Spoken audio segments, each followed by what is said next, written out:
ya estamos de regreso, yo soy Javier Poza y bueno, si tuve la fortuna de que nos escucharan el día de ayer, se habrán enterado de que platicamos primero con el abogado Fabián Aguinaco, quien es el representante jurídico de este grupo de 4 personas que obtuvieron este amparo para el uso lúdico de la marihuana de la Suprema Corte de Justicia de la Nación. Y también platicamos con Humberto Castillejos, quien es el consejero jurídico del gobierno federal. Hablamos acerca de esta resolución de la Suprema Corte de Justicia de la Nación. Pero bueno, ¿quiénes son estas 4 personas que podrán consumir marihuana legalmente? Una de ellas es Josefina Ricaño Nava, quien es fundadora y actual presidenta de México Unido contra la Delincuencia. Según la página de la organización, después del secuestro y asesinato de su hijo Raúl, convocó a la primera marcha silenciosa y pacífica contra la inseguridad, logrando una convocatoria de 120,000 ciudadanos que la acompañaron en su reclamo. Ella es una de estas 4 personas. También se encuentra en esta lista Armando Santa Cruz González, quien es director de Grupo Pochteca, una firma dedicada a la industria química que cotiza además en la Bolsa Mexicana de Valores. Se encuentra también José Pablo Girold Ruiz, él es vocal propietario de Fundación Rafael Dondé y tesorero de México Unido contra la Delincuencia, es egresado del ITAM en la carrera de Contaduría. Y finalmente se encuentra también en esta lista de estas 4 personas que obtuvieron este amparo, Juan Francisco Torres Landa, él es secretario general de la Fundación México Unido contra la Delincuencia. Él está en la línea telefónica y yo le agradezco muchísimo la comunicación. Juan Francisco, ¿cómo estás? Buen día. Javier, qué gusto saludarte, muy buenos días, gracias por invitarnos a tu importante espacio. No, al contrario, creo que es importante seguir generando información en este sentido tan trascendental para lo que está sucediendo actualmente en nuestro país, Juan Francisco, y es por eso el interés de platicar esta mañana contigo. ¿Me dejas comenzar por el principio, Juan Francisco?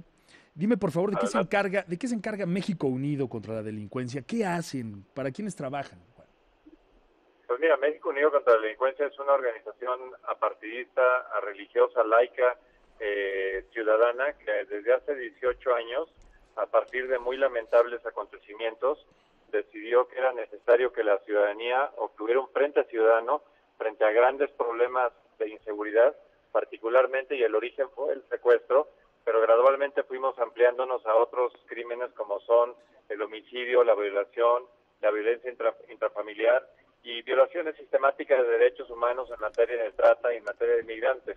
Entonces, digamos que el enfoque ha sido tratar de brindar respiro, brindar esperanza a que esos flagelos no son simplemente cuestiones de que pues ya me pasó y ni modo, sino que efectivamente mediante la prevención, mediante un diagnóstico oportuno, este tipo de conductas se pueden disuadir y se pueden eliminar o en su caso perseguir efectivamente. Muy bien. Ese es, digamos, el origen básico de nuestra organización. ¿Y qué es la Sociedad Mexicana de Autoconsumo Responsable y Tolerante? SMART, por sus siglas. Sí, lo que pasa es que los programas originales que eran atención a víctimas y después exigencia y vinculación con autoridades, tenemos un programa de largo aliento que es cultura de legalidad, pero luego desarrollamos un cuarto programa que es el de programa de política de drogas. Fíjate que nos dimos cuenta durante varios años que a pesar de todos los esfuerzos que hacíamos, los resultados eran pues básicamente en muchos casos limitados porque nos enfrentábamos a una constante que es el poder económico de las bandas delincuenciales. Y esa, digamos, determinación lo que nos hizo ver es que era necesario cambiar el origen de por qué esa riqueza se estaba acumulando. Y la riqueza se acumula por la prohibición, porque el negocio ilícito de un mercado negro es de tal magnitud que genera un flujo económico que incluso hace que estas organizaciones en muchas ocasiones sean más poderosas que el Estado mismo. Y que en algunos lugares, por ejemplo, el Estado de Tamaulipas enterito, no conoce lo que es la ley, no conoce lo que es una autoridad real. Entonces, con esa vocación y ante la cerrazón del Poder Ejecutivo y la cierta, digamos, pasividad por parte del Legislativo, decidimos que el Poder Judicial tenía que entrar en el tema y que muy probablemente se constituiría en el detonador de un cambio mucho más profundo para reconocer que esta política prohibicionista es lo que es un desastre, una política totalmente improductiva y que ha generado mucho más daño que cualquier tema que pretendía de alguna manera abordar. Muy bien. Entonces creamos Smart como el primer club canábico en el país, de tal suerte que pudiéramos generar un acto de autoridad, concretamente la negativa de COFEPRIS para operar como tal, para que esa negativa fuera el acto de autoridad que nos permitiera ir ante el Poder Judicial. Un club canábico, Juan Francisco, de no fumadores, porque tengo entendido que ninguno de ustedes 4 consume actualmente marihuana. Mi pregunta es, ¿la han probado en algún momento de sus vidas? No, haces una buena pregunta, Javier, y la respuesta es no, y parece ser una contradicción en términos, pero... Sin duda alguna, te lo pregunto, ¿sabes por qué? Porque muchos también se están preguntando esto. ¿Cómo hablar de algo que no se conoce? Y a esto quiero referirme a los efectos de la droga propia, Juan. No, yo creo que sí los conoces. Yo creo que la información está perfectamente disponible. Tú no te tienes que aventar un edificio para saber exactamente cuáles van a ser las consecuencias. Efectivamente conocemos todas las características de las drogas. Hemos hecho amplios estudios para determinar exactamente su grado de peligrosidad y no tenemos duda alguna respecto a que en nuestro caso el interés no ha sido y no será ser consumidores de droga alguna, incluida la marihuana. Pero lo que sí nos preocupa es cuáles son los efectos de la política pública que tiene por objetivo tratar de controlar la droga, y lo único que no ha hecho es controlar la droga, y sí ha generado condiciones de violencia y de pérdida de seguridad y de justicia. Entonces, sí conocemos los efectos. Precisamente porque conocemos los efectos, estamos convencidos de no ser consumidores. Esto es importante, y a este punto quería llegar, Juan, por eso mi pregunta tan directa. ¿Qué es entonces lo que van a hacer con este amparo si no son consumidores? ¿Qué es lo que se va a hacer? Mucha gente también se lo está preguntando. Es muy buena pregunta, y te diría que lo que vamos a hacer es provocar que la autoridad reconozca al momento de que emita la resolución que efectivamente es factible que se preserven los derechos de los ciudadanos en cuanto a autodeterminación se refiere. Ese es el punto fundamental, que la esfera de derechos de los particulares en acciones que no vulneran a terceros son cuestiones en las que la autoridad no tiene nada que ver. La autoridad nos tiene que proteger de entes externos, de los secuestradores, de los extorsionadores, de los homicidas, etcétera. Pero protegernos de nosotros mismos, de si queremos o no consumir cierta sustancia o incluso abusar, ese es un tema personalísimo. La autoridad me tiene que dar la información necesaria para que tú y yo tomemos una decisión responsable. Pero si nos equivocamos, no puede ser motivo suficiente para que nos metan a la prisión.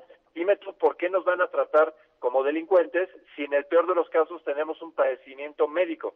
Eso es lo que no coincidimos con la estrategia de la prohibición, adicionado a la generación de un mercado negro que lo único que ha generado es una ganancia económica estratosférica que se mide en los miles de millones de dólares anuales, con los cuales tienen contra la pared a la autoridad o secuestrada o totalmente corrupta, y a la ciudadanía pues a merced de estos gángsters con los que tenemos que lamentablemente convivir en muchas partes del país. Estoy platicando con Juan Francisco Torres Landa, él es secretario general de la Fundación México Unido contra la Delincuencia y además es uno de los 4 que obtuvieron este amparo para el uso de la marihuana de forma lúdica por parte de la Suprema Corte de Justicia. ¿Son padres de familia, Juan Francisco?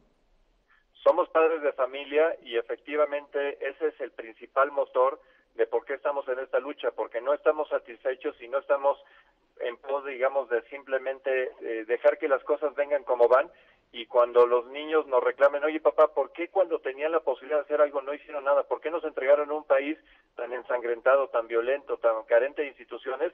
Esa es una pregunta para la cual queremos tener una respuesta y decir, sí había ese problema, sí había esa trayectoria, pero fíjate que los ciudadanos actuamos en forma conjunta. Hubo resoluciones valientes como las de la Corte de este miércoles que cambiaron el destino del país. Y no es un tema romántico o protagónico, es la realidad que se vive en muchas partes del país. Si tú ves, inclusive, hablas con la gente en Tamaulipas, en Michoacán, en Guerrero, te dirían, oye, por fin alguien se da cuenta de que estamos viviendo un verdadero infierno y de que las políticas públicas actuales no solamente no resuelven los problemas, sino que los han incrementado. Entonces, esa capacidad de padres de familia es lo que nos une, y diría que ese mismo llamado lo hacemos a todos los demás padres de familia que parecen estar confundidos respecto a cuál es nuestra motivación. Así es. Y están confundidos porque no han recibido información, porque sistemáticamente nos las han quitado. Juan, es importante esto que estás mencionando. Déjame ir a la pausa comercial, si no nos va a ganar el corte comercial, y regreso para hacer hincapié precisamente en este mensaje que le vamos a dirigir a los padres de familia en este sentido. ¿Me regalas un par de minutos más, Juan? Todos los que quieras. Muchísimas gracias. Voy a la pausa y regresamos con más información útil. No se vaya. Ya estamos de regreso, son las 10:24, tiempo del centro de la República Mexicana. Estoy platicando con Juan Francisco Torres Landa, el secretario general de la Fundación México Unido contra la Delincuencia, y además es uno de los 4 amparados cuyo amparo les permite utilizar la marihuana de manera lúdica. Te agradezco mucho, Juan Francisco, la espera. Es importante nada más concluir con este mensaje que tiene que ver con los padres de familia. Ustedes como padres de familia, ya me decían, todos son padres de familia. ¿Qué le dicen a todos aquellos, Juan Francisco, que ven esta resolución como algo no positivo, como algo negativo?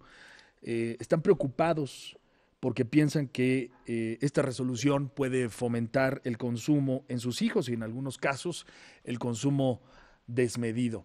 ¿Qué le dicen, Juan Francisco, a los padres de familia? Les diríamos nuevamente que, insisto, nosotros somos padres de familia y estamos tan consternados con esta situación como ellos, pero con una diferencia abismal, que es que esos riesgos que ellos advierten no son potenciales, son riesgos reales y que acontecen hoy. La política actual es la que genera esos riesgos. ¿Por qué? Porque si tú analizas las gráficas, y esto está perfectamente documentado, tenemos que las drogas están en su punto históricamente más alto de disponibilidad y están en su punto más bajo de precio. ¿Eso qué quiere decir? Que la capacidad de introducción, la capacidad de contacto con las drogas está en la peor situación posible. Y es peor, ¿por qué? Porque, insisto, la cantidad está ahí. En levantamientos que hemos hecho, por ejemplo, con Roy Campos, la población contesta que el 85% de la población dice que es fácil o muy fácil conseguir marihuana. Entonces, eso quiere decir que la estrategia prohibicionista es un fracaso incluso en su acepción más básica, que es tratar de hacer que la droga no llegue a tus hijos, como recuerdas hace algunos años nos decían. Pues eso es una falacia, porque ahí está, pero con un agravante adicional, que no sabemos, bueno, sí sabemos quiénes son, pero no sabemos qué calidad, qué cantidad, qué origen, cómo se llegó, etcétera. O sea, la forma en que esa droga llega a los niños es de un origen totalmente incierto y hace que los niños, y cuando digo niños me refiero a menores de edad, que pueden ser personas de 15 años, por ejemplo, que entran en contacto con personas de absoluta dudosa reputación y entonces por allegarse a esa sustancia entran en contacto con personas que los van llevando a actividades mucho más riesgosas porque son parte de la delincuencia organizada. Entonces nuestro mensaje a los padres de familia es decir, oye, no pienses que esto te va a generar un riesgo futuro, no, el riesgo lo tenemos hoy y es mucho más grave que esa regulación, digamos, la adopte el Estado. Yo prefiero, por ejemplo, que el Estado regule el tabaco y el alcohol porque sabemos quién lo produce, cómo se entrega, si hay o no venta a menores de edad, etcétera. Así es. Eso no sucede con las drogas porque están en manos de los delincuentes y por eso el mensaje es cambiemos a que haya regulación y no estemos en las manos de la delincuencia. Juan Francisco, tu respuesta me ayuda muchísimo a responderle también a la señora Guadalupe Pineda Contreras, que me marcó el día de ayer, de aquí del Distrito Federal, vive aquí en la delegación Coyoacán, y mira lo que me decía Juan Francisco, por eso te lo preguntaba de esta manera. Veo que estás muy interesado, Javier, en el tema de la marihuana. ¿Será que quieres que cuando tus hijas crezcan ya puedan consumirla sin ningún problema? Espero que tu respuesta le sirva también a Guadalupe Pineda, que me escribió esto el día de ayer. Va en este sentido. Mi interés, no con la marihuana, sino con lo que está sucediendo después de esta resolución, de estos amparos que les otorgaron a ustedes 4, Juan Francisco. ¿Qué sigue para Smart? ¿Qué sigue para ustedes después de esto? Mira, lo que sigue es que estamos actuando en 3 vías paralelas, es decir, no son excluyentes, sino van en forma simultánea. Por un lado tenemos el que vamos a fortalecer la resolución de la Corte para que se dicten 4 más y tengamos jurisprudencia obligatoria, de tal suerte que no hay una variante después donde nos quieran, digamos, vulnerar todo el terreno que se ganó este miércoles. Eso ya lo estamos haciendo literalmente en este momento. Uh-huh. En una segunda vía que es el impacto de largo plazo, es hablar y dialogar y pactar, digamos, con los legisladores para que modifiquen las leyes, porque como sea, el más alto tribunal de nuestro país ya dijo que hay 5 artículos de la Ley General de Salud que son contrarias a la Constitución. Entonces, al legislador le correspondería corregir esa deficiencia. ¿Cómo la corrige? Expidiendo los decretos y las modificaciones necesarias para que esa anticonstitucionalidad se vuelva un régimen aceptable. Y ahí es donde el régimen prohibicionista debería desaparecer y entrar un régimen regulatorio que, insisto, su pretensión es fortalecer al Estado, darle los mejores atributos para hacer el buen papel que puede hacer con otras drogas y hacerlo extensivo a las demás. Puede ser que iniciemos con la marihuana, pero la realidad es que debe abarcar todas, porque mientras le dejemos un campo de prohibición a la delincuencia, lo van a seguir aprovechando. El tercer ámbito es justamente, y es complementario a los otros dos, es asegurar que tengamos toda la información disponible para que veamos cuál es la nocividad de la política prohibicionista, cuáles son los efectos de las drogas, por qué nuestros hijos deben estar ajenos a estas sustancias, cuál es el papel preponderante de los maestros, de los padres de familia, etcétera. Esta información ha sido pues de alguna manera selectivamente secuestrada, ocultada, etcétera, porque a las autoridades no les gusta admitir que llevamos una debacle, una política pública en que hemos derrochado dinero, tiempo y esfuerzo y mucha sangre en forma totalmente absurda. Pero el hubiera no existe, lo que sí podemos cambiar es el presente y el futuro, y por eso esta información debe de transmitirse masivamente, y espacios tan importantes como el tuyo cumplen esta función perfectamente. Juan Francisco Torres Landa, secretario general de la Fundación México Unido contra la Delincuencia, muchísimas gracias por tu tiempo y esta información tan importante y pues tan directa, tan clara que nos comunicaste el día de hoy. ¿Algo más que quieras comentar que se haya quedado en el tintero, que no haya yo tocado en la entrevista, Juan? Un último comentario nada más, es que la ciudadanía está abierta, la ciudadanía está pendiente, la ciudadanía está exigente, los funcionarios públicos que son servidores públicos deben cumplir con su papel, y otra cosa que parecería ser una cuestión accesoria pero no lo es que la resolución del miércoles nos genera una enorme confianza en que tenemos una democracia funcional, que tengamos un poder ejecutivo y un poder legislativo que se saben ser revisados por un poder judicial fuerte, es un elemento fundamental para aspirar a que tengamos un verdadero Estado de Derecho. Entonces, el miércoles se ganó mucho, no solamente en el terreno de lo que pedimos, sino en una democracia funcional. Muy bien, Juan, muchas gracias de verdad y estamos en comunicación. Abrazos, Javier, siempre a tus órdenes. Igualmente.